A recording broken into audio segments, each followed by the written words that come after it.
Buenas noches, chicos.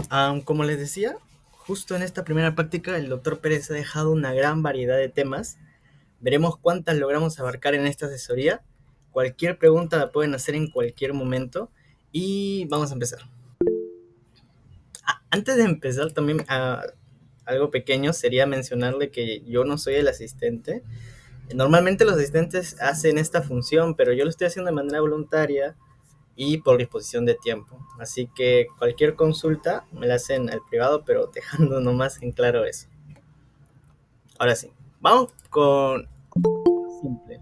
Este es uno de los temas más importantes que ustedes tienen que tener bien concretizado, porque de esta se va a despegar todas las demás ramas de todos los demás delitos, en especial con el delito de aborto. Ya vamos a ver por qué. Y para ello, lo primero que hay que preguntarnos es ¿cuándo inicia la vida humana? ¿Cuándo inicia la vida humana? Ah, La vida humana inicia con la concepción. Y ahora es donde aquí vienen dos teorías. ¿Cuál de ellas es la que vale? La primera es la fecundación, que es cuando se crea el cigoto, la unión del espermatozoide con el óvulo. Sin embargo, con ciertos avances dogmáticos y también apoyados por la ciencia, ha ganado más peso la teoría de la anidación, que se da cuando finalmente este cigoto logra cabida en el aparato reproductor de la mujer, donde se puede garantizar que va a tener mayor probabilidad de sobrevivir. Chicos, mencionarles que se unen con correo y no voy a estar muy atento al chat, entonces cualquier cosa comuníquese a sus compañeros para que ingresen con el correo institucional. Ya. Entonces, ante la pregunta de cuándo inicia la vida humana y en consecuencia en general cuándo iniciaría el derecho, sería con la anidación. A partir de ese momento ya nos encontramos con un feto o un embrión, no un cigoto. Y ya de ahí es cuando entra en específico el derecho penal para proteger a las personas. ¿Cuál es la diferencia entre un cigoto, un embrión y un feto? Pues, como ya lo había mencionado, uno es realmente breve, es la unión del espermatozoide con el óvulo. El embrión viene a convertirse después de unas cuantas semanas para posteriormente ponerse en este embrión en el aparato reproductor de la mujer y finalmente ya garantizarse su vida, y ahí es donde se podría posteriormente el feto convertirse en neonato o recién nacido. ¿Cuándo pasa de ser un feto a un recién nacido? Esa es una pregunta muy interesante y me gustaría que me contesten. Básicamente, ¿cuándo creen ustedes que estamos hablando ya de un recién nacido? Muy importante para los posteriores análisis que vamos a hacer sobre el resto de delitos. Ya verán por qué. Entonces, esta pregunta de cuándo creen que alguien nace, ¿alguno me lo podría contestar? ¿Cuándo creen que alguien nace? Cuando existen las contracciones, empiezan las contracciones. Sí, sí, esa es la respuesta. Pero a priori, alguien nace con el nacimiento. Si ustedes les salen en el examen esa pregunta de cuándo inicia ya la vida independiente, o sea, posteriormente es con el nacimiento.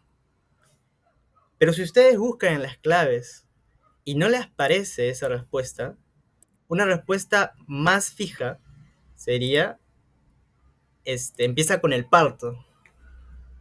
Y si no encuentran parto, lo cual es una respuesta correcta, es cuando nos encontramos ya con las partes del parto, las etapas, donde, como mencionó el compañero, es con las dilataciones. Esta es la más específica para poder contestar esta pregunta. ¿Y cuál es su importancia? Porque es a partir del nacimiento, a partir del parto, a partir de las dilataciones, cuando ya por derecho nos encontramos ante una vida humana independiente. Am, Obviamente es un bebé, pero independiente en un sentido de que ya se considera un sujeto de derecho separado del cuerpo de la madre. Entonces, al ser alguien ya con una vida humana independiente, es cuando nos cruzamos en el límite entre los delitos de aborto delitos que atentan contra la vida humana dependiente y todos los demás delitos a partir de ese momento. El homicidio, el parricidio, el sicariato, cualquier otro tipo de delito. Y antes de este parto y dilatación, es vida humana dependiente y en consecuencia todo es aborto. Todo es aborto. Y he ahí la principal, el beneficio de tener esto claro al momento de contestar una pregunta, porque puede descartar un montón de opciones, ya con solo saber este dato. Aquí también viene otra pregunta muy interesante, que ¿cuál es el delito que fija el límite entre la vida humana dependiente e independiente? Es decir, ¿cuál es el delito, el primer delito por el cual podría caer un menor y que está tipificado? Eso vendría a ser el infanticidio, el cual está tipificado en el artículo 110, el cual es matar a un recién nacido. Cuando nace, ya vimos, dilataciones. Este infanticidio es un delito especial, en el sentido de que no cualquiera puede cometerlo. Solamente puede cometerlo la madre. Y no solamente en cualquier momento, sino la madre mata al bebé durante el parto o durante el estado puerperal. ¿Qué es el estado puerperal? Es esa etapa desde que la mujer da a luz hasta que vuelve a tener su primera regla.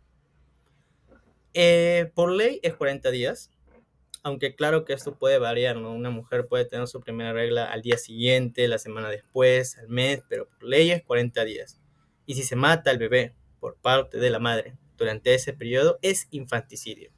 Sería un atenuante del homicidio, porque cuando la mujer experimenta este proceso, tiene grandes cambios físicos, hormonales y psicológicos, los cuales le pueden incitar a cometer este delito. Por lo tanto, es un atenuante, tiene una pena más baja que el homicidio simple.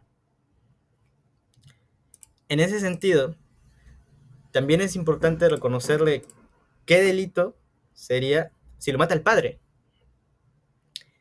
Si la madre mata al bebé al día siguiente, es infanticidio. Pero ¿qué delito sería si lo mata el padre, por ejemplo? Ya descartamos infanticidio, porque no es la madre. Entonces, el padre, ya como spoiler, sería parricidio. Ya en este caso ya no es un delito atenuado, sino es un agravado, como vamos a ver más adelante. Y a su vez, ¿qué pasaría si lo mata el tío? El tío en este caso no es la madre, no es el padre, entonces vendría siendo homicidio simple. Ya no hay una especificidad en ese punto. Entonces aquí se viene algo curioso, un caso límite en el cual si la madre, el padre y el tío se coordinan para deshacerse del bebé, asfixiándolo con una almohada, se generarían 3 delitos simultáneamente en un mismo hecho. Eso es muy curioso y como se dan cuenta, tiene mucho juego al momento de hacer una pregunta en el examen. Y ahora vamos a continuar con homicidio simple, ¿no? Es el que mata a otra persona. Listo. Admite tentativa, se requiere de dolo, es decir, conocimiento, intención, etc. Es un delito de resultado, ya que se consuma con la muerte de la otra persona y se ejecuta con intentar la muerte de la otra persona. Porque si yo disparo a alguien y ese alguien sobrevive, se queda en tentativa. Se puede matar de infinitas maneras, porque el tipo penal nomás dice el que mata a otro. Y ese matar, pucha, te puedo matar a zapatazos, te puedo matar de un susto, te puedo matar, obviamente ya de las maneras clásicas, la asfixia, el ahogamiento, con un cuchillo, con un arma, etc. Es muy amplio este tema y no tiene esa limitación, es sumamente amplio. Luego vamos al homicidio calificado. Pérez menciona muchas veces si es sumamente útil, si es que alguno aquí quiere ser fiscal y tiene que acusar, comenzar primero con la agravante. Si ves que hubo un homicidio, a priori, ¿no? Parece un homicidio, tienes que comenzar preguntándote si es un homicidio calificado. Y si no es, te vas a homicidio simple. ¿Por qué? Porque el homicidio calificado es más complejo y más específico que el homicidio simple. Vamos a ver todos estos situaciones donde se da este agravante. Si no se cumple ninguno de todos estos, es homicidio simple. Entonces, comencemos con el primero. En el primer inciso se habla de la ferocidad, codicia, lucro y placer. ¿Qué es? A ver si han estudiado. ¿Qué es la ferocidad como agravante para el homicidio calificado? ¿Se me escucha? Hola. Dígame, compañero. Bueno, la ferocidad es cuando yo ataco o con una persona con demasiada crueldad. Por ejemplo, decir que la persona está muerta, pero que le he cuchillado varias veces, o que está muerta y le he empezado a mutilar, etcétera. Esa es ferocidad. Sí, de hecho, en el lenguaje coloquial eso es ser feroz. Eso es ser feroz. En el lenguaje coloquial eso vendría englobando la ferocidad. Lo que has explicado, compañero, entraría dentro de gran crueldad. La ferocidad, en cambio, esta definición jurídica vendría siendo el que mata por un motivo insignificante. Todos los delitos tienen una motivación, y eso es sumamente importante al momento de argumentar en un tribunal. Ya, robó, te van a preguntar por qué, asesinó, por qué. Y en este caso, si mató por homicidio calificado, vamos al animus, al lado subjetivo. Entonces, si el motivo que tú explicas que mató es, mató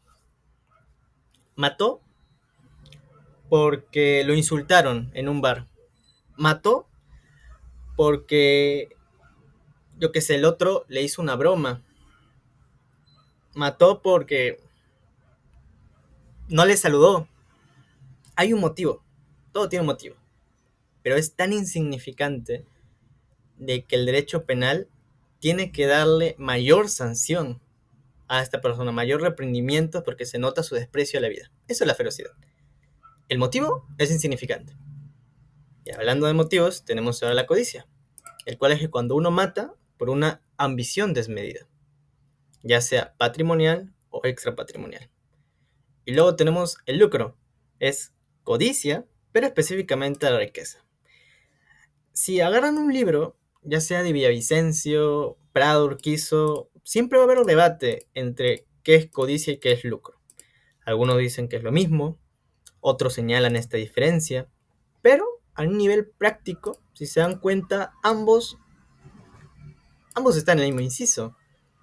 Así que si logran imputar a alguien por codicia o si logran imputarla por lucro, el resultado es la misma pena. Pero si el lucro es una codicia, una ambición desmedida hacia la riqueza, codicia, para el profesor, es todo lo demás. Si lucro es para el patrimonio, la codicia es extrapatrimonial. El ejemplo que siempre da es cuando uno mata para quedarse con la pareja de la víctima. Ahí hay una ambición, pero no es patrimonial. Entonces sería codicia. Cualquier otro que sea patrimonial entra en lucro. Y luego está el placer. Seguimos con los motivos, ¿no? Si el otro era tipo matar con un motivo muy insignificante, este es matar, en cierta parte sin motivo.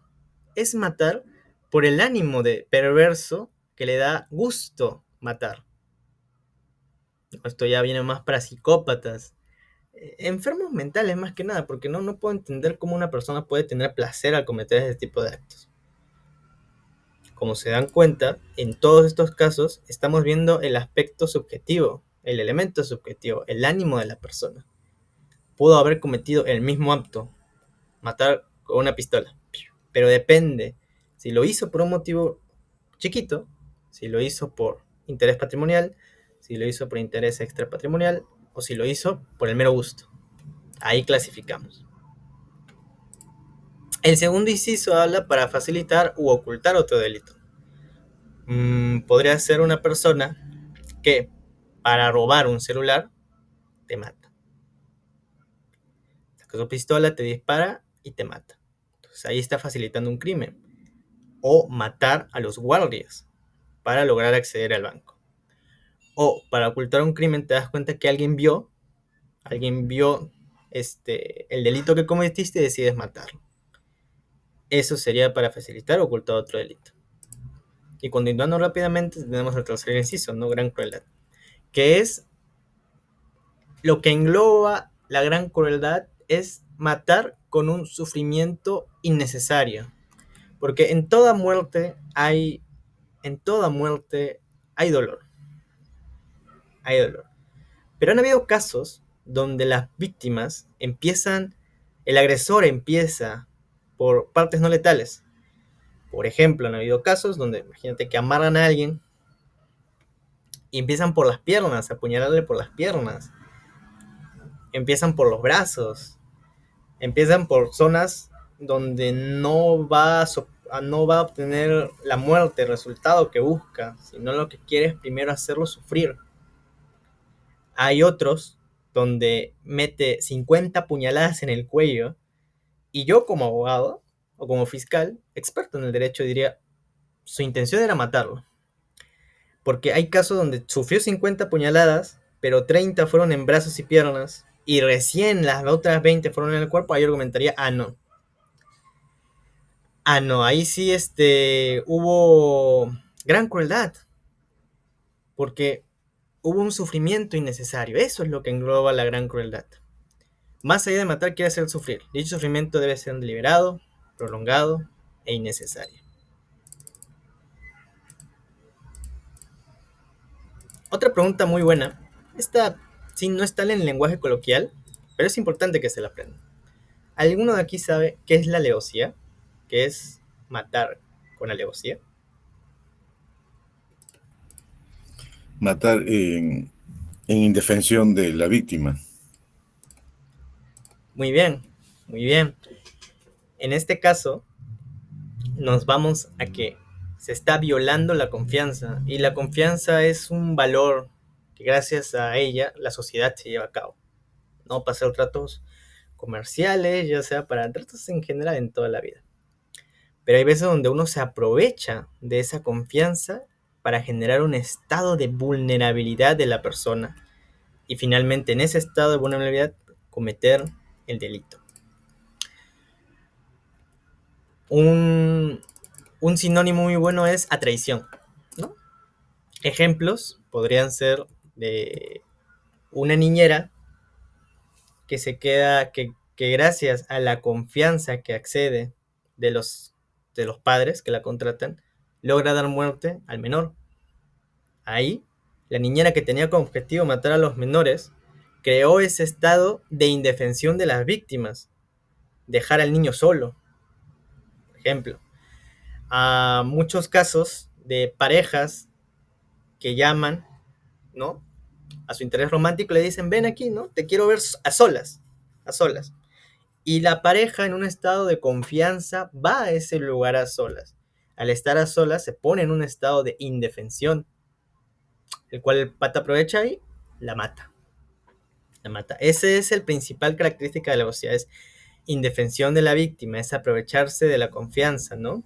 Es, otro ejemplo, que uno quiere matar a la abuela y para eso aprovecha la confianza que tiene para tocar la puerta y preguntar, ¿no? Abuela, ¿hay alguien en casa? No. ¿Alguien vendrá? Tampoco. ¿Te importa si cierro las cortinas? No, tampoco. Y ese escenario que él creó es perfecto para cometer y que se consuma el delito. Y lo consiguió gracias a su estado de confianza que genera posterior vulnerabilidad. Y aquí es cuando yo quiero hacer hincapié en que ese estado de vulnerabilidad tiene que ser ocasionado por el propio agresor, por el propio victimario, por el propio delincuente. Porque puede haber casos donde uno se aproveche de la indefensión de la víctima, pero no lo ha creado. El mismo caso de la abuelita, por ejemplo, ¿no? Puede venir en el examen, ¿no? Aprovechándose de que es una anciana, aprovechándose de su indefensión, la mató. Un delincuente que no lo conocía, aprovechándose que era un menor de edad, aprovechándose de su indefensión, la mató, lo mató. Pero si se dan cuenta, en los ejemplos genéricos, el agresor no tuvo confianza en ninguno de los dos, Por lo tanto, no se configura esta agravante. Y el cuarto inciso, ¿no? Fuego o explosión, ¿no? Se le agrava porque mediante estos medios se genera riesgo también para todas las demás víctimas. Si uno quiere matar quemando un edificio, obviamente pone en riesgo y puede matar a los demás, o si quiere matar mediante granadas. Su característica principal es que matar a una se pone en peligro a varias. Para matar a uno se pone en peligro a varias. Y bueno, esos son los principales temas más concretos que pueden tratar sobre el homicidio simple y calificado. Continuando ahora, tenemos el tema del parricidio, el cual es un homicidio calificado. Hay más pena aquí. Una pregunta. ¿Quiénes? Porque parricidio se nos puede venir a la mente el padre, la madre, pero ¿cuáles creen ustedes que no puedan, familiares, que no puedan calificar como parricidio? ¿El hermano calificaría como parricidio? ¿El tío calificaría como parricidio? ¿Qué tal No, alguien adoptado en la familia? ¿Qué familiares no calificarían como parricidio? A ver, lo que estaba leyendo dice que solo son en línea ascendente, es decir, que no considera las líneas horizontales, creo yo, que serían los hermanos, los tíos más que nada, y los primos. Con respecto a este punto, el Código Penal señala de que las víctimas tienen que ser del delincuente todos los ascendientes y todos los descendientes. Aparte de eso, el cónyuge o el conviviente. Entonces, a pesar de que parricidio tiene un tema de familia, o al menos yo lo veía así, no entran los hermanos, no entran los primos y no entran los tíos. Inclusive entraría el bisabuelo. El bisabuelo, si es que mata al bisnieto, sí entra. Pero si el hermano mata al otro hermanito, no entra. Debe tener alguna explicación política criminal, pero el parricidio se agrava la pena si es que se dan estos casos, ¿no? Ascendientes, descendientes, cónyuges y convivientes. Sí, a ver, contésteme en el chat muy brevemente. Muy brevemente. Te ponen este caso, ¿no? Marco lleva conviviendo con María 1 año y medio y producto de los celos, la mata. Te aparecen las opciones. Ahí está parricidio. ¿Ustedes marcarían parricidio? no, Sí, ahí. Ajá. Esto es muy curioso, porque en el lenguaje coloquial yo puedo decir, yo convivo con mi pareja desde hace 6 meses, yo convivo con mi pareja desde hace 1 año, pero legalmente uno es conviviente a partir de los 2 años. Y esto es importante porque la pena se agrava severamente si es que fue tu conviviente. Entonces, ahí para distinguir las penas de homicidio simple con el parricidio, tendríamos que tener en cuenta esto, ¿no? Que el conviviente, a pesar de que diga ahí conviviente, en el examen te va a aparecer ahí conviviente. Uno debe guiarse más por el tiempo que llevan juntos. A diferencia del cónyuge, ¿no? El cónyuge ya es legal, no te casas y al día siguiente ya es tu cónyuge. Aunque algo que acabo de mencionar es que puede ser tu cónyuge o tu ex cónyuge y tu conviviente o ex conviviente.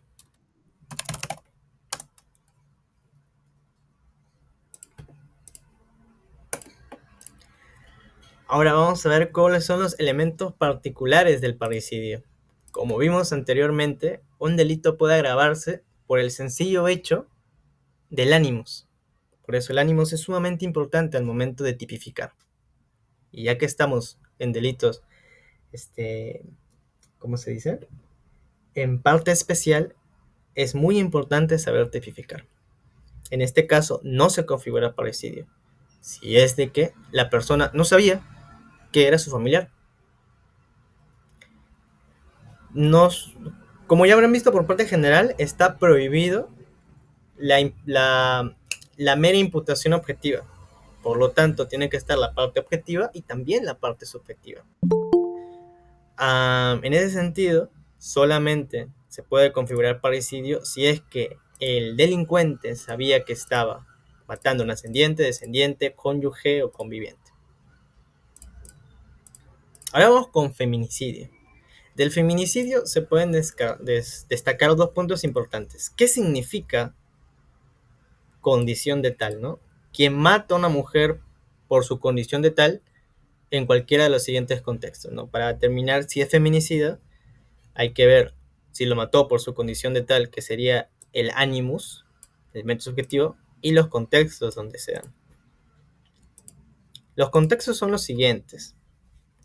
Tenemos violencia familiar, coacción, hostigamiento, acoso sexual, autoridad del victimario, discriminación.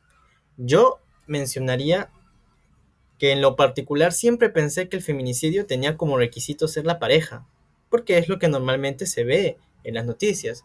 Sin embargo, como pueden apreciar, no aparece como uno de sus requisitos que sea su pareja.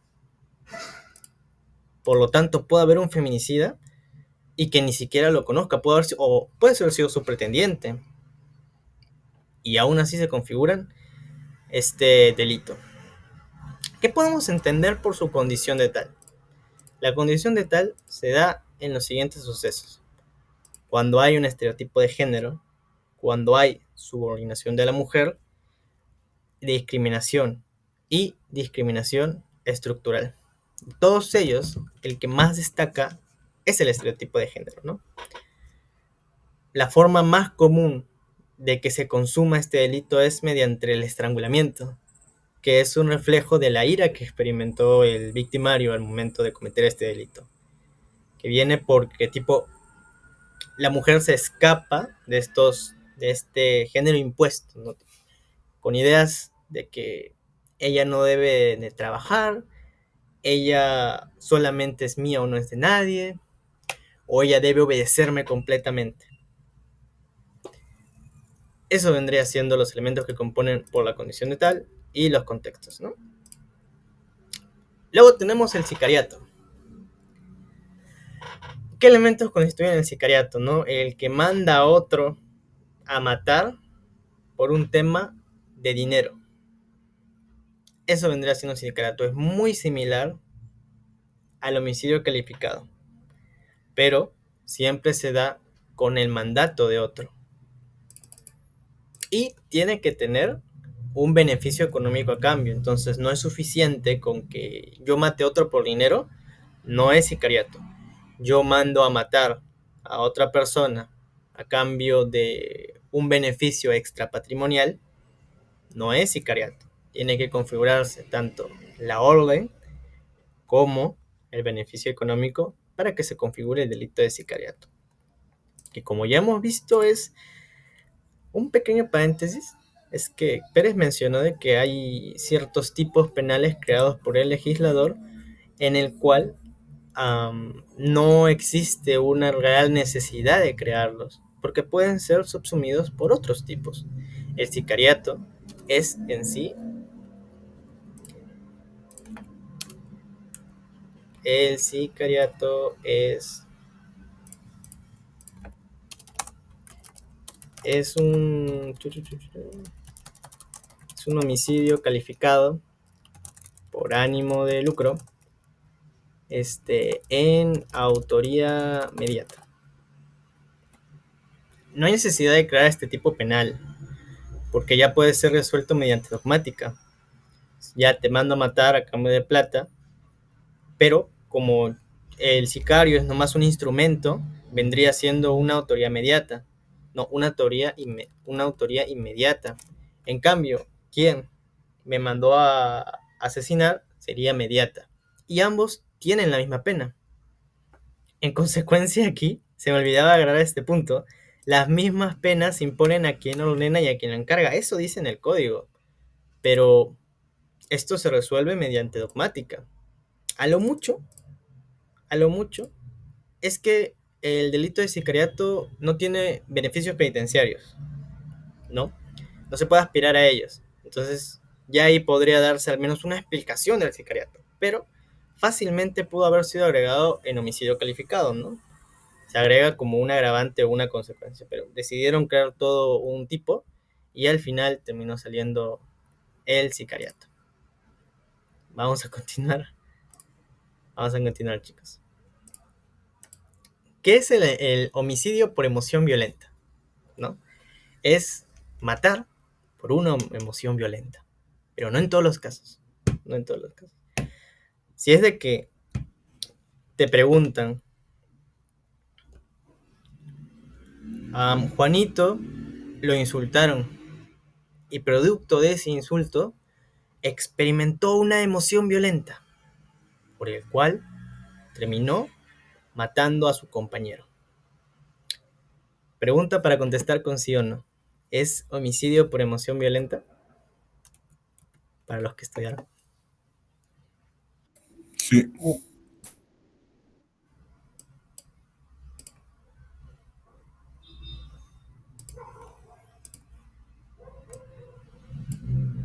A priori, uno podría poner que sí. El texto lo dice. Experimentó una fuerte emoción, un desnivel, se le nubló la mente y decidió matarlo porque lo insultó.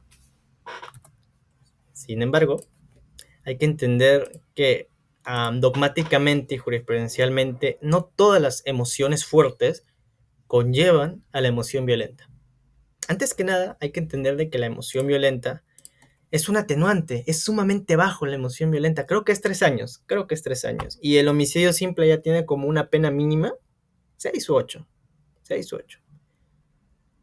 Entonces, si es un atenuante, hay que agarrarlo con pinzas. Y sobre todo, ponernos en un contexto real y reflexionar. ¿Alguien que mata porque lo insultaron debería tener menos pena? ¿No es más bien esta persona alguien que merece un buen reproche social? ¿Alguien que merece el jus puniendi? Entonces, ante esta premisa, sí, puedes tener una emoción violenta, pero tiene que ser una emoción violenta bajo circunstancias excusables. He estado buscando jurisprudencia al respecto y de lo único que tengo certeza es que se aparece la emoción violenta con una circunstancia justificable cuando uno se entera que un familiar ha sido víctima de un delito y mata al delincuente. Pérez dio un ejemplo que es tipo que un hijo le confiesa a su padre que sufrió un abuso sexual por parte de su tío. El padre entra en shock, se nubla, agarra el arma y mata al tío. Ahí le dieron un homicidio por emoción violenta. No lo llevaron al homicidio simple, 8 años, ponle, sino que lo bajaron a 3, ¿no? E inclusive hay casos, como mencioné, el insulto, los celos, no entran en esta categoría de emoción violenta. ¿Por qué? Porque básicamente todos hemos sufrido celos. Bueno, que lance la primera piedra quien no. Quien lance la primera piedra quien no ha recibido un insulto, quien no se ha visto ofendido en alguna circunstancia, quien no se haya sentido mal ante una situación. Y no por eso nosotros hemos cometido homicidios, sí. Espero. Entonces, si bien te pueden plantear un caso donde recontra resalten que la persona sufrió una emoción violenta descontrolada, tienes que ver cuál es ese caso. Porque por el contrario podría ser ese motivo nimio, un motivo insignificante. Y como ya vimos anteriormente, eso es por el contrario un agravante. Cuando uno mata por un motivo chiquito, está cometiendo... ¿Qué está cometiendo? ¿Qué está cometiendo alguien que mata por un motivo chiquito? Ferocidad, exacto.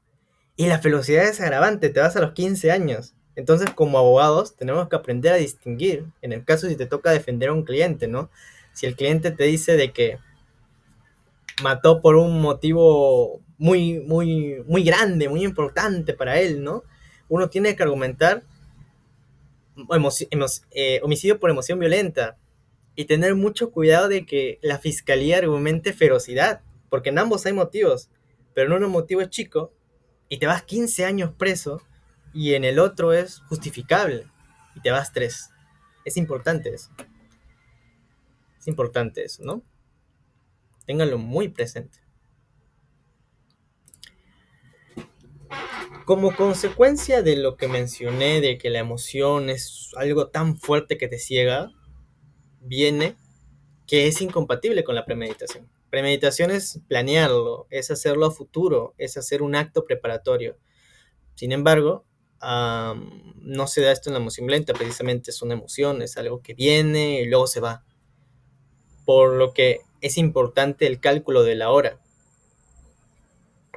Hasta incluso en el ejemplo que mencioné del padre que se entera que su hijo ha sido abusado y planea la muerte del tío y lo ejecuta una semana después, ya no es emoción violenta ya. Porque emoción por definición es algo que viene y se va. Es algo temporal.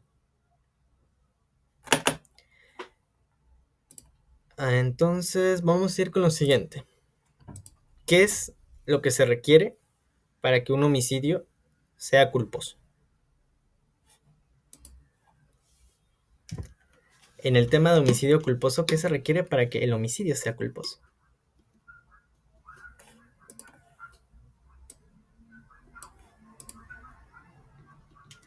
Claro, que se dé sin intención. Pero falta un poco más. Ya, una pista. Hay homicidio culposo cuando se da el homicidio con culpa. Ahora, ¿Empieza el deber, ¿cuándo es culpa? ¿Cuándo hay culpa? empieza el deber de cuidado? Ajá, exacto. Exacto, infracción del deber de cuidado y que tenga un resultado. Muy bien, muy bien. Para eso se necesita cumplir esos requisitos para ir a imputar por el homicidio culposo. Porque puede haber un homicidio que se dé con dolo, puedes matar con dolo y es homicidio. Puedes matar con culpa y es homicidio culposo. Pero también puedes matar y no ir preso. Puedes matar y no ir preso. Porque lo hiciste sin dolo, lo hiciste sin culpa. Entonces, ¿cuándo se da la culpa? Como mencionaron, se da cuando se viola el deber de cuidado y se da cuando hay un resultado típico, ¿no? El resultado es lo más fácil. Ahorita que estamos en homicidio, aunque tómenlo para todos los demás delitos, ahorita que estamos en homicidio, que haya un resultado es básicamente que haya un muertito, que alguien haya fallecido, ¿no? Eso es todo. ¿Y qué entendemos por deber de cuidado? Es todo esto, ¿no? Es el deber de reconocer que existe un peligro del bien jurídico, no abstenerse a las medidas cautelosas, también un deber de preparación, información previa y tener una posición de garante sobre la acción que ocasiona el resultado. Ejemplo, el jefe de operaciones de una mina activa las bombas sin que antes seguir todos los protocolos de seguridad, ¿no? Un médico que, no se lave las manos, causa una infección y muera, no tuvo la intención de matar a la víctima, pero sí violó el deber de cuidado. Un conductor tiene deber de cuidado sobre la maquinaria que opera. Puede que producto de estar con el celular, de estar hasta inclusive con sueño, de estar violando las reglas de tránsito, ocasiona una muerte. Y ahí se cumple que no hubo deber de cuidado. Para darnos un ejemplo en concreto, y es muy bueno el ejemplo de las minas, imaginemos de que una persona, un ingeniero, no estoy seguro de quién detona las bombas, sabe, conoce que su enemigo está en la mina. Le cae muy mal ese pata. Entonces da el anuncio para ir a explotar las bombas, ¿no? y las explota. A sabiendas que la otra persona estaba ahí, la explota.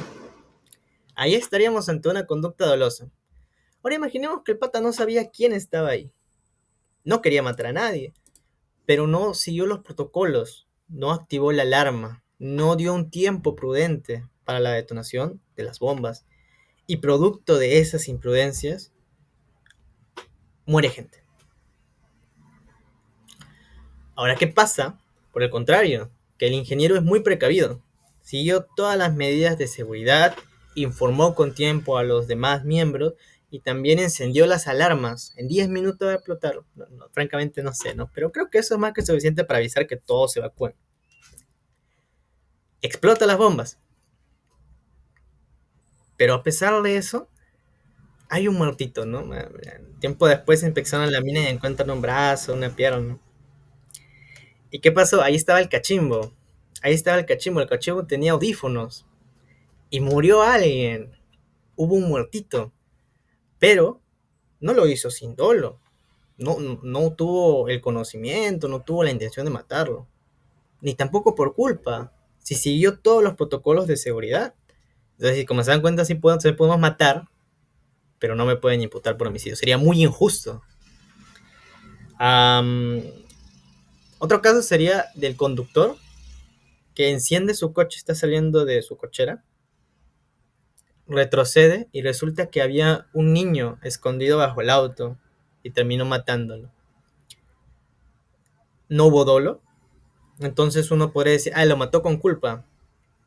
¿Por qué? Porque cuando muere alguien, alguien tiene que hacerse cargo del muerto, ¿no? Como dicen por ahí, ¿no? Alguien tiene que ser responsable, pero no lo va a hacer él. No lo mató con dolo y en todo el reglamento de tránsito encendió sus luces, el sonidito, pero en todo su reglamento de tránsito no indica que tiene que mirar bajo sus ruedas. No indica eso. Así que el conductor no violó el deber de cuidado. Por lo tanto, no se le puede imputar culpa. Vamos a continuar, son las 2:20. Denme unos minutitos y continuamos con los temas.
que estar con nosotros.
Bueno chicos, ya estamos viendo ya hasta qué diapositiva, la tercera. Vamos a continuar con un par más. Y a ver hasta dónde llegamos. Esta diapositiva.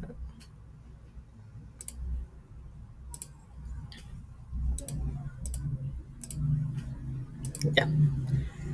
Ya entendimos muy bien que el homicidio culposo no se da como descarte, ¿no? No tipo, si no es por dolo es por culpa.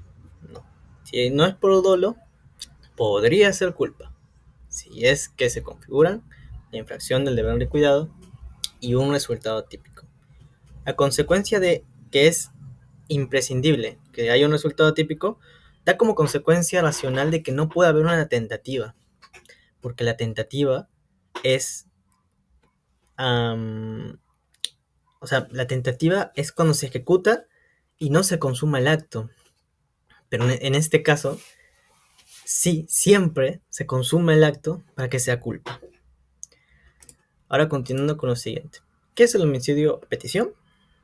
Pues es matar por piedad a un enfermo incurable que lo solicita de manera expresa y consciente para poner fin a sus intolerables dolores. Se les conoce también por eutanasia u homicidio piadoso. El sujeto pasivo entonces tiene que ser un enfermo incurable, por un lado, y tiene que tenerse también en cuenta la perspectiva económica de la persona. Puede ser incurable si es que es pobre, pero si tiene un gasto de miles de soles, cientos de miles de soles, entonces se puede curar. Podría argumentarse que no es un homicidio a petición. Sobre la solicitud, debe ser consciente y debe ser expresa. Tiene que darse antes de la acción de la persona. Y aquí ya nos remontamos a otros conceptos sobre qué es el consentimiento. Como ya podrían pensar, siempre tiene que ser antes de la acción que se tome. Entonces, si uno intenta matarlo, el enfermo no muere, despierta y dice, no lo metan preso, yo le doy mi consentimiento, pero se lo está dando recién. Este homicidio tiene que tener el consentimiento de la víctima, tiene que darse a un enfermo incurable y sobre todo tiene que estar el ánimo de darle fin a su sufrimiento. No es porque la persona sea un enfermo incurable que ya lo puedo matar, tipo para heredar, póngale, ¿no? Es mi papá, lo mato, el abuelo lo mato para heredar, entonces si se logra demostrar esto no sería homicidio piadoso, porque la intención, el ánimo, no era acabar con su malestar. Instigación al suicidio, ¿no? Instigar a otro al suicidio o ayudar a cometerlo. ¿Cómo se entiende el tema de la instigación? Básicamente implica en sugerir el tomar esta decisión. El sujeto activo puede ser cualquiera y se da tanto por que el sujeto pasivo voluntariamente intenta o consuma el suicidio. La instigación es comisiva, no se puede dar una incitación al suicidio por omisión. Sobre la ayuda, ¿no? Instigación o ayuda al suicidio. Instigación es es más que nada, que vamos a ver, cuando la persona lo considera, cuando la persona tiene la idea, la tentativa de matarse. Sin embargo, con la ayuda al suicidio son los mismos medios. Pueden ser mensajes, pueden ser conductas que impulsen a la persona a cometer este suicidio. Sin embargo, si la persona nomás lo consideró y ahí demandó, instigación. Pero si la persona tomó la decisión de suicidarse, ya es ayuda. Esto se determina mediante un peritaje psicológico. Y la decisión de suicidarse puede ser algunas veces a la vista, ¿no? Precisamente porque lo intentó. Pero no es necesariamente eso, sino que el perito determine que esta persona ya está determinada para suicidarse, para darse cuenta que estamos ante la ayuda al suicidio. Entonces, ayuda es cuando la víctima decidió suicidarse y la instigación es cuando lo está considerando. Y a consecuencia de eso, el crédito se consume aunque el suicidio no haya pasado. No haya pasado. Vendría siendo un delito de mera actividad. No se exige un resultado. Basta que la víctima lo considere o la víctima ya se haya decidido a cometerlo. Ahora vamos con los abortos. Como vimos anteriormente, la importancia de saber cuándo una persona nace tiene sus implicancias al momento de determinar si estamos entre abortos o estamos entre homicidios. Y la respuesta es nacimiento. Bueno, nace con el nacimiento. En el nacimiento está el parto y en el parto están las dilataciones. Tengan todo eso presente. Entonces ya en el lado de los abortos, vamos a ver desde el más sencillo, ¿no? El aborto terapéutico es un tema muy polémico, que abre mucho debate. Cada uno puede tener su posición, pero es la que más se comenta. ¿Qué creen que es el aborto terapéutico y por qué destaca tanto, no? ¿Qué opinan ustedes? ¿Qué creen que es?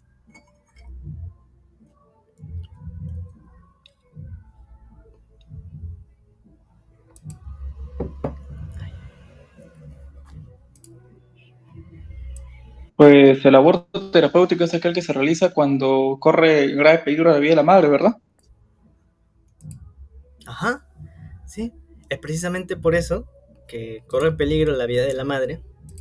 Por lo tanto, se hace un balance de bienes jurídicos, en el que se determina que una vida recorrida, una vida que tiene más afectación a las personas que una vida que está por venir.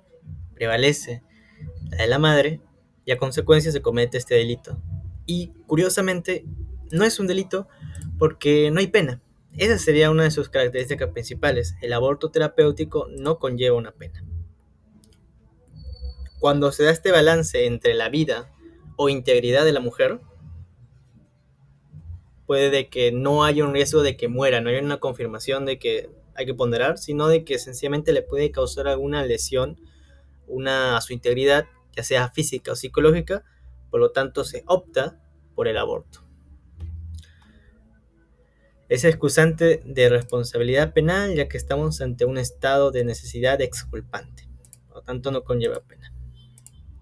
Y en base a ello se toman las siguientes precauciones, requisitos. Para determinar que estamos ante un aborto terapéutico se necesita de que un médico lo apruebe. No cualquier persona puede. Básicamente un perito. Tiene que el consentimiento ser expreso, tanto por la embarazada como su representante legal. Y en ese sentido tiene que ser antes de cometerse el aborto. Es el único recurso para evitar un mal grave. Y se requiere de 2 informes médicos adicionales al del médico que le practica, para determinar que es la opción que no le va a generar un malestar a su vida o lesiones graves. Continuando con esto, tenemos el tema del autoaborto, ¿no? Por el nombre ya lo pueden sacar. Es la misma persona embarazada, la mujer, la madre, que causa esta muerte al feto. Y en ese sentido, hay 2 modalidades. La primera de ellas es cuando la mujer misma se causa el autoaborto. Y la otra modalidad es cuando manda a otra persona a que le realice el aborto. Más comúnmente se da este segundo caso, y en este segundo caso, el que le está ayudando está cometiendo aborto consentido. No, por el nombre ya lo sacan, es quien realiza un aborto con el consentimiento de la madre. A la mujer se le aplica la pena del autoaborto y a quien lo ayudó, el aborto consentido. Es un sujeto activo especial, ya que como vieron, nomás lo puede cometer ¿quién? La misma madre. El autoaborto es sujeto pasivo, es sujeto activo especial, y el pasivo vendría siendo el embrión. El aborto consentido, por su mismo nombre, es colocar un aborto hacia una mujer embarazada, y puede ser cualquier persona excepto la madre,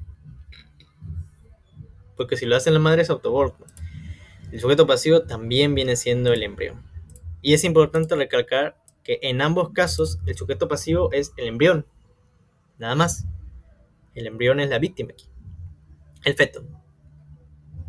Sin embargo, en el aborto sin consentimiento, no solo la víctima es la madre, no solo la víctima es el embrión, sino que también viene a ser la madre, ya que no está consintiendo este acto, viene siendo una agraviada del hecho.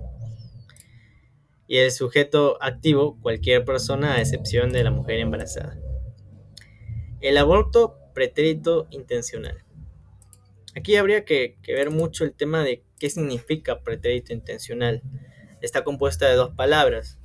Preter significa más allá de la intención que daría. Y en este caso se configuraría de un mejor modo al momento de analizar delitos. Que el acto sea doloso y el resultado sea culposo. Por ejemplo, una persona agrede a una embarazada con conocimiento de ello y sin intención le causa un aborto. Puede que estén discutiendo, yo sé que la mujer con la que estoy discutiendo está embarazada, ella me mete un lapo y yo le golpeo, ¡pah! No, le golpeo. Mi acto de golpearle ha sido doloso, pero le provoqué un aborto, ¿no? Y es ese resultado culposo, Es culposo en el sentido de que se puede prever, en el sentido de que yo soy consciente de que esta mujer podría, por la lesión que le estoy cometiendo, causar esta, producir este aborto. Es predecible. Entonces se configura este tipo penal. Es indispensable que debe tener conocimiento de que la mujer está embarazada o serle notorio. ¿Qué delito se le impondría de no saber que está embarazada? Porque puede que yo esté discutiendo con una mujer que no tenga, que no se le note la barriga, por así decirlo, y yo provoco este aborto sin tener ni la menor idea de que está embarazada.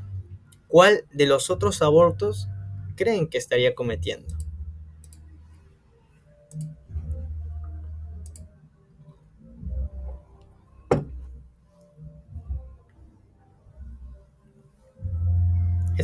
Esa sería una buena pregunta, ¿no? Ah, que la mató, que estaba más allá de su intención, que el golpe fue doloso, pero que no tenía ni idea de que la mujer estaba embarazada. En ese sentido, podría ser preterintencional. Por lo tanto, nos quedaría, no es autoaborto, no hay consentimiento ni el aborto consentido, nos quedaría entonces contestar aborto sin consentimiento. Entonces, ya llevamos todas estas y ahorita seguimos con el aborto ético. ¿En qué consiste? Es cuando una mujer es abusada y producto de ese abuso queda embarazada, ¿no? Entonces decide abortar. Es un aborto atenuado porque hay cierta comprensión en el hecho, como puede ser en un homicidio por emoción violenta. También llamado aborto sentimental. ¿Cuándo se da? Cuando hay una violación o una inseminación artificial no consentida. Qué curioso que el tipo penal abarque este supuesto. ¿Y cuál es la polémica? Que debe darse ambos supuestos fuera del matrimonio. Si tú agarras el código penal, el profesor debe haber explicado que tanto el abuso como la inseminación artificial no consentida tiene que darse fuera del matrimonio. Entonces, ¿qué pasaría si es que una mujer es abusada por su esposo? Porque sí se puede dar el caso, porque no dio con su consentimiento y el marido a la fuerza tuvo relaciones con ella, abusó de ella y quedó embarazada. Entonces aborta. En ese sentido, no se estaría cometiendo aborto ético, porque el aborto ético dice fuera del matrimonio. Lo que se estaría cometiendo es autoaborto. Y aquí viene la polémica, porque el autoaborto tiene más pena. En el aborto ético se justifica, pero ¿qué necesidad hay de poner que sea fuera del matrimonio, cuando también hay abusos dentro del matrimonio? Por eso esta ley es muy criticada, es sumamente machista, en el sentido de que es comprensible fuera, pero si lo hace tu marido, no es comprensible y tienes la pena de un autoaborto. Y créeme que son varios años de diferencia. Por último tenemos el aborto eugenésico. Este se da cuando existen graves malformaciones físicas o psíquicas del embrión, del feto. Se requiere de la existencia de un diagnóstico médico. Es uno de los más atenuados, creo que nomás tiene 3 meses de pena. Entonces, si se dan estos supuestos, prácticamente el derecho penal no entra, ¿no? Porque se puede resolver de otras maneras. Pero recuerden que no es solamente que los tenga, sino de que tiene que ser por un diagnóstico médico. Entonces, eso vendrían siendo todos los tipos de abortos que hay. ¿Hasta qué tema va a llevar su control? ¿Me dicen? ¿Alguien sabe hasta qué tema llegará el control?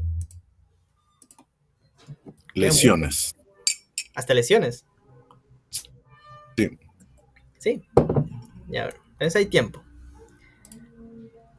Hay tiempo. A ver, de manera rápida, el delito de lesiones protege el bien jurídico de bienestar personal.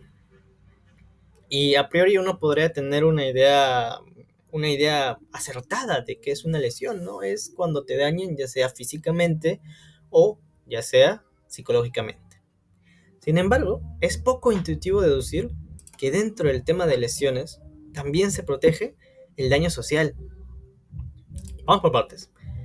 Lesiones protege el bien jurídico de bienestar personal. Y el bienestar personal conlleva todo esto. La primera es la integridad corporal, el cual está definido por la estructura del cuerpo humano, la arquitectura, ¿no?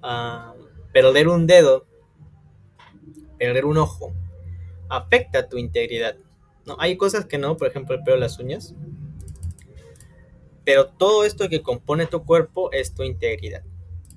Por otro lado tenemos la salud física, ¿no? Referida al bienestar funcional del organismo. Puede ser de que hayas comido, te hayan dado agrede una comida malograda y tu integridad está bien, ¿no? No te falta un dedo, no te falta una pierna, pero llevas enfermo varios días. Entonces, esa actividad que te hicieron agrede, afecta a tu salud física, afecta a tu bienestar personal y puede ser catalogado en el delito de lesiones.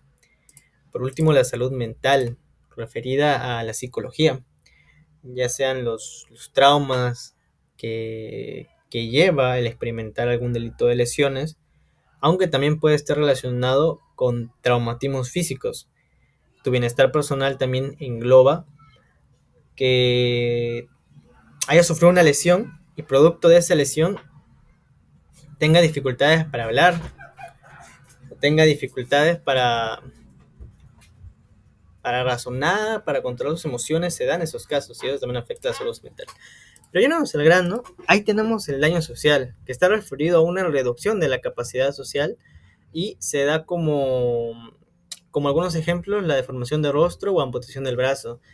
Y claro, este bienestar personal no es excluyente entre todos, porque cuando uno pierde un brazo, se está cometiendo un daño a la integridad corporal, pero también está reduciéndose su capacidad para socializar. La persona se puede sentir incómoda, puede desarrollar un complejo, porque tiene una cicatriz gigante en la cara, tiene quemaduras, usa un parche. Ejemplos se pueden dar, ¿no? De que en el momento también le afecta su daño social. Ahora bien, aquí se aplica la misma lógica que en el delito de homicidios. Primero hay que ir por la agravante, ver todas las condiciones para que se dé un delito agravado, y si no se cumple ninguna, recién vamos a lesiones leves.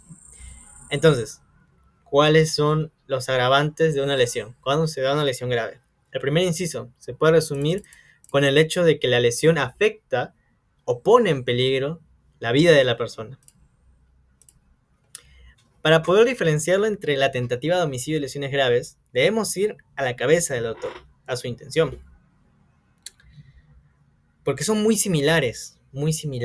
Se da el caso de que patean a una persona y sale sangre pues de su boca, y uno se pregunta, ¿es tentativa de homicidio o es lesiones? Uno tendría que ver que el medio que usó para causarle ese malestar fue idóneo o no para matar. Yo creo que en la situación que planteé iría más lesiones, pero habría que ver el caso, ¿no? Porque si lo están golpeando ahora con palos y en la cabeza, podría darse homicidio por dolo eventual. Se puede prever de que esta actividad va a causarle la muerte.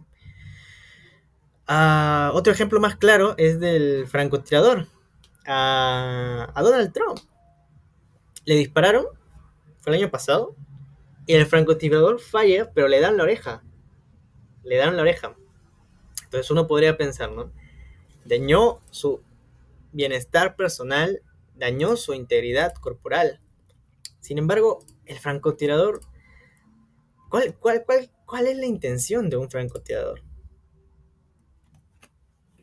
Es matarlo, es el medio idóneo, falló. Ahí se dio la tentativa de homicidio. No es que quería meterlo en susto, es que tenía la intención de matarlo. Ahí se da el animus necandi. Y podemos distinguir entonces cuando se da una lesión grave, porque pone en peligro la vida de la víctima, y una tentativa de homicidio, yéndonos a la intención de la persona, a su ánimo. El segundo inciso habla sobre daños directos en general, ¿no? En el código están demasiado largos. Yo he intentado aquí poner palabras clave: mutilación, incapacidad para trabajar, invalidez psíquica, desfiguración permanente. Y por último, uno más concreto, que es el tema del tiempo.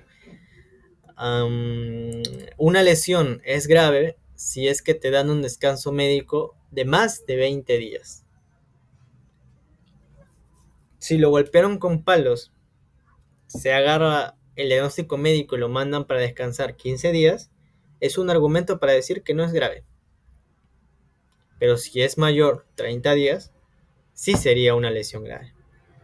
Sin embargo, es importante recalcar que también existe la tentativa en estos casos.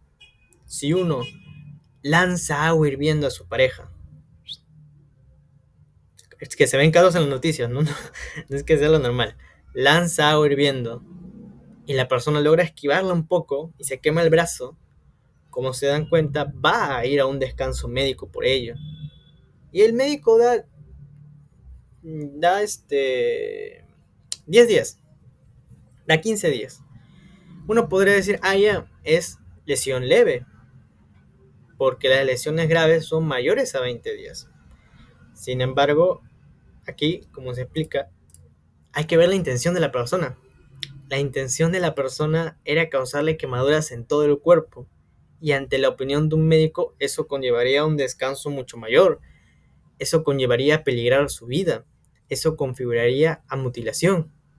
Entonces, más que irnos por una lesión leve consumada, habríamos que irnos por una lesión grave en la calidad de tentativa. Es un tema, no diría que avanzado, pero que sí necesita mucho razonamiento. Y es importante tenerlo en cuenta. Pero simplificando, el tiempo para que sea una lesión grave es mayor de 20 días. Y por último tenemos a lo que yo llamo un daño indirecto, el causar una lesión psicológica a un tercero. Se puede dar por omisión o se puede dar porque obliga a presenciar un delito fuerte. Cuando alguien comete un homicidio a sabiendas de que el hijo menor está presente. A sabiendas de que el hijo menor estaba presente. O le causa lesiones a alguien a sabiendas que un ser querido lo está presenciando. Y eso le va a afectar. Es un daño indirecto. Y estos daños repercuten en la vida de la persona y sobre todo se pueden evitar.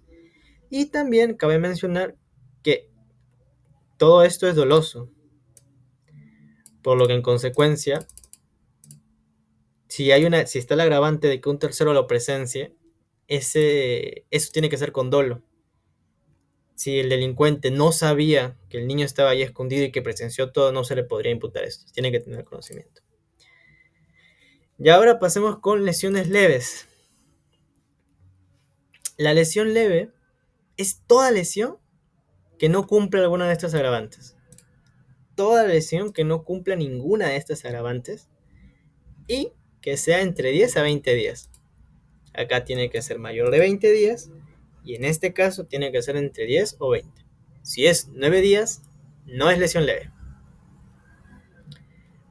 Y si es mayor a 10 días y no cumple ninguno de estos agravantes, se queda como lesión leve. Tenemos lesión leve con muerte preterintencional.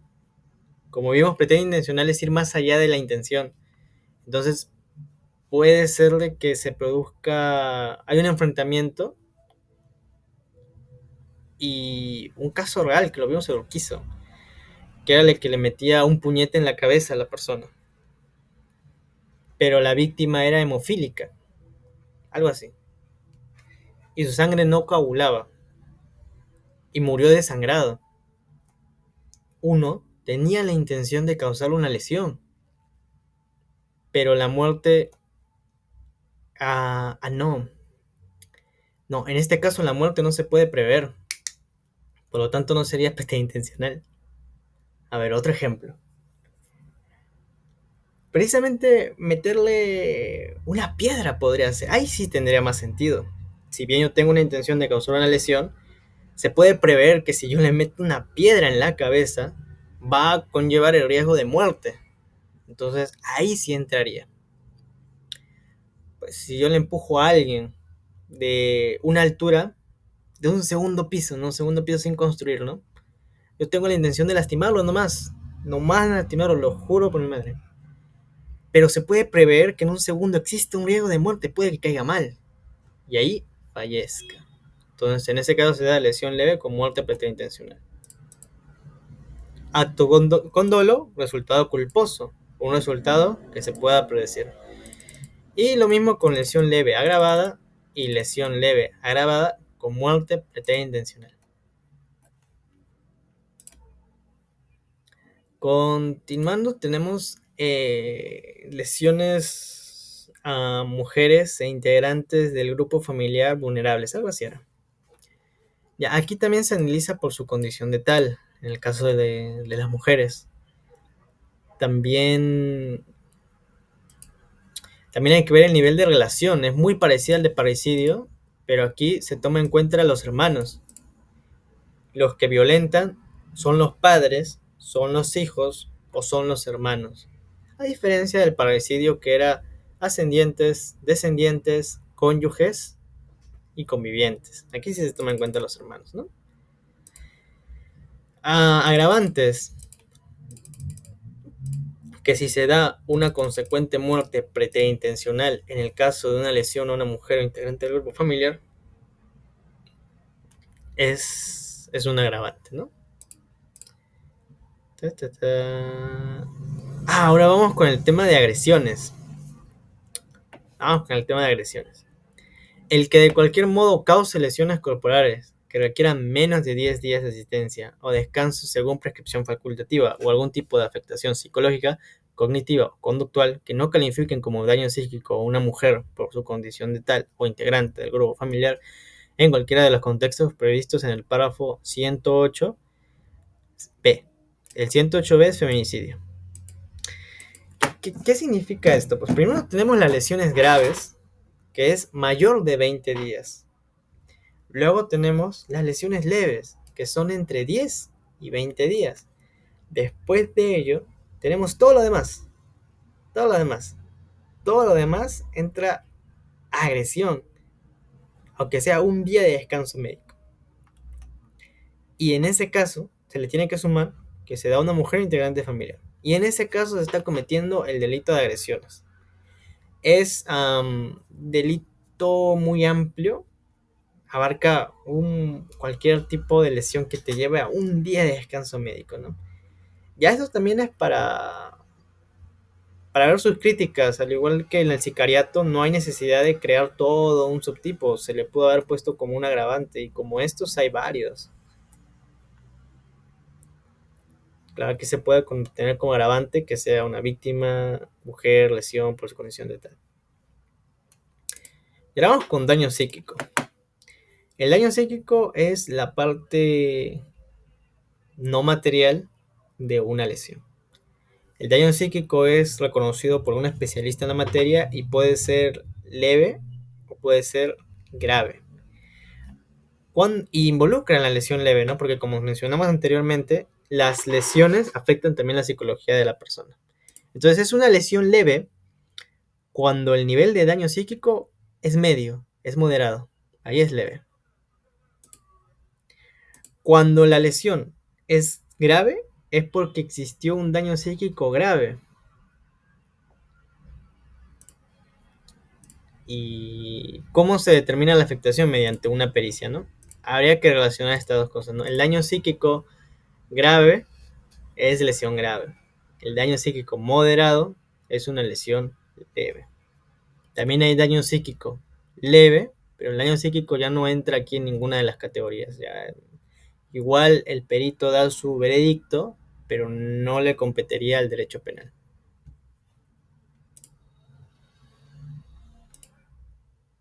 Y acabamos con este tema. Lesiones 3. Lesión con resultado fortuito. Como hemos visto anteriormente, la memotecnia, la manera de memorizar cuándo es pretérito intencional es cuando un acto es doloso y el resultado es culposo. En cambio, en una lesión con resultado fortuito, tenemos que el acto es doloso, pero el resultado es fortuito. ¿Y qué significa esto? ¿No? Yo te quería, como dice, yo te quería lesionar levemente, pero accidentalmente resulta más grave. En la culpa se puede prever, se puede visualizar que existe algún riesgo. Sin embargo, en lo fortuito no hay esa posibilidad de prever. Entonces, si yo cometo un acto con dolo y tiene como resultado algo impredecible, entonces se va a reducir los hechos hasta donde yo tuve control. El título de resultado fortuito está equivocado, ya que es un eximente de responsabilidad. Por ejemplo, si es que estamos peleando y yo te empujo, pa, o te meto un puñete, pa, y tú retrocedes por el golpe, estamos en un tercer piso y la barandilla se rompe y te caes, mueres. Usando una teoría causal, quien causó su muerte fui yo. Pero el resultado era tan azaroso, tan impredecible, que no está superando el riesgo permitido. O sea, yo veía ahí barandillas. Ya, yo le empujé, pero había algo para protegerlo, ¿no? O más exagerado, la pared se rompió. Te empujo, la pared se rompe, se cae. Eso yo no lo podía prever. También estaba el caso de la pelea del hemofílico. Están peleando a golpes. La persona le golpea en la cabeza, le provoca una pequeña herida donde sale un montón de sangre y no coagula. Y por no recibir atención médica muere. Eso también era impredecible. ¿Cuántas personas tienen esa enfermedad, esa condición? Muy pocas, no se puede saber. Entonces, lo que trata de decir el profe, lo que yo trato de transmitirles también, es de que este delito puede ser resuelto mediante dogmática. No es necesario que crear un tipo para aclarar de que los resultados fortuitos no van a ser penados, ¿no? Entonces, eso ténganlo en cuenta. ¿Cuál es la diferencia con el resultado preterintencional? Hay una mayor reducción de la condena. Ahí el acto es doloso y el resultado es culposo en la preterintencional.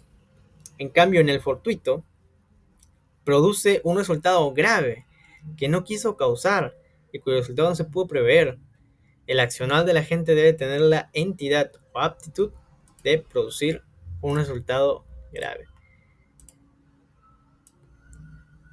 Entonces esto es importante que lo tengan en cuenta, es parecido ya al salto que damos del dolo a la culpa y también ahora el salto que estamos dando de la pretérita intencional a la fortuita.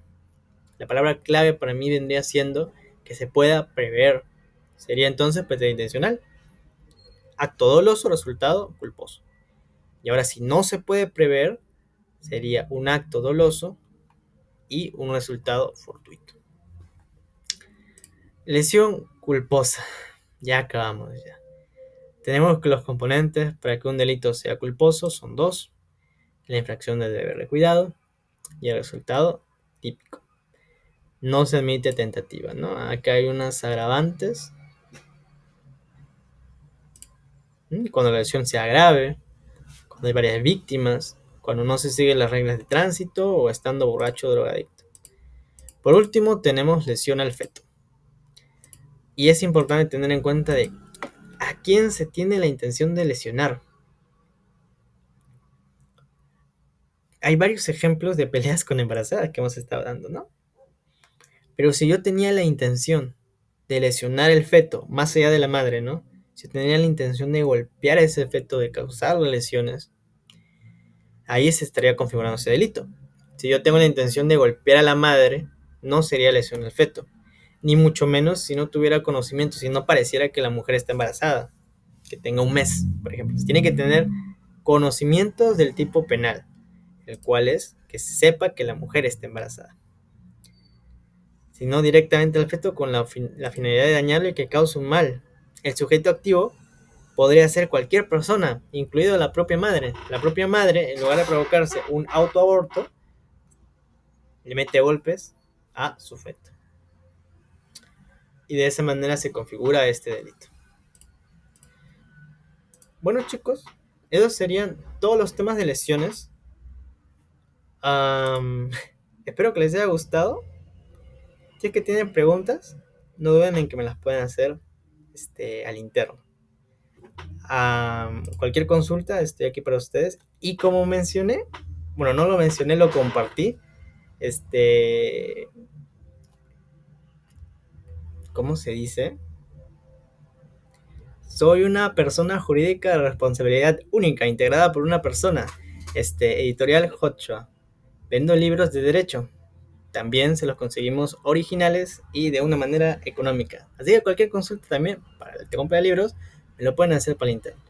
Y eso sería todo, chicos. El lunes creo que tiene su examen. Les deseo mucha suerte a todos. Más tarde yo decidí grabarlo y le lo voy a compartir también. Eso sería todo, chicos. Cuídense mucho. Gracias, muchas gracias.